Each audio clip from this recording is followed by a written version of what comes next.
Então, eu queria falar, a primeira coisa que eu gostaria de falar é sobre como essa história de estudar sobre o sono começou na minha vida. Queria que vocês entendessem que eu passei por exatamente as mesmas coisas que a grande maioria das mães passam. A grande maioria das mães que tem bebês normais, assim, que tem bebês com desenvolvimento normal e que tem problemas com dormir, que é a grande maioria, né? Mesmo sendo médica e achando que eu já sabia tudo que era necessário, eu percebi que eu não sabia nada no exato momento em que eu me tornei mãe. Eu engravidei na residência, faltava poucos meses, assim, eu teria o bebê faltando 4 meses para me formar. E foi bastante difícil, então eu precisei adiantar plantões, precisei adiantar ambulatórios para poder ter um tempo maior com o meu filho depois que ele nascesse. Então eu absolutamente não me preparei nada na gravidez. Eu não tinha tempo de curtir a barriga, eu não tinha tempo de pensar nesse bebê que ia vir, né? Eu simplesmente marquei uma cesárea letiva e no dia em que a cesárea estava marcada é que eu me dei conta pela manhã, porque a cesárea seria à noite, em que a minha vida ia mudar. E mudou muito. Logo que eu me tornei mãe, eu percebi que tudo que eu sabia de maneira técnica era insuficiente para poder criar um filho.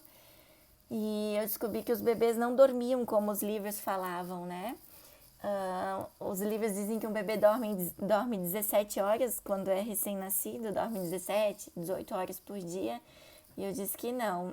Eu dizia, não, isso não é verdade, porque o meu filho absolutamente não dorme. E foi muito sofrido. Eu descobri que a privação de sono ela pode ser bastante enlouquecedora para uma mulher que acabou de ter um bebê, ainda mais se você não tivesse preparado anteriormente. Nenhum curso ou nenhuma informação vai preparar você para ser mãe, né? Isso é impossível. A única coisa que te prepara para ser mãe é ter um filho. E eu descobri através da privação de sono que eu precisava de muita fé na maternidade também. E o meu filho, ele tinha bastante problema para dormir.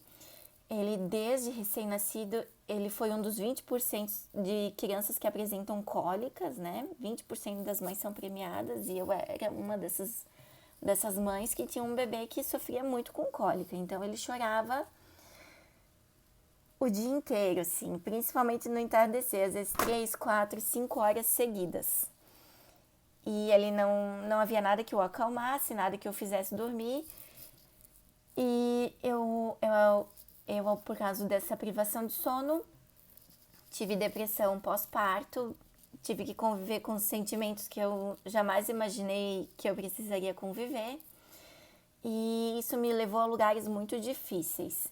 A privação de sono materna é uma das principais causas de depressão pós-parto. E muitas vezes os profissionais de saúde não estão preparados para orientar essa mãe em relação ao sono do bebê. Agora tem bastante consultores de sono surgindo, cada um com uma abordagem, mas eu acabei indo atrás por conta e como meu filho não dormia, eu passava as madrugadas estudando, com ele acordado e lendo sobre o assunto. E uma coisa que mudou muito, assim, a minha visão, assim, de sono foi aprender sobre a fisiologia, né? Qual é o funcionamento do sono como que se forma o ciclo do sono e da vigília numa criança.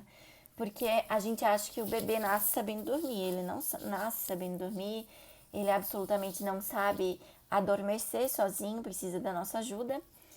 E essa questão faz bastante diferença. Então, nessa nossa primeira live, eu queria falar sobre o ciclo do sono e da vigília, né? E quais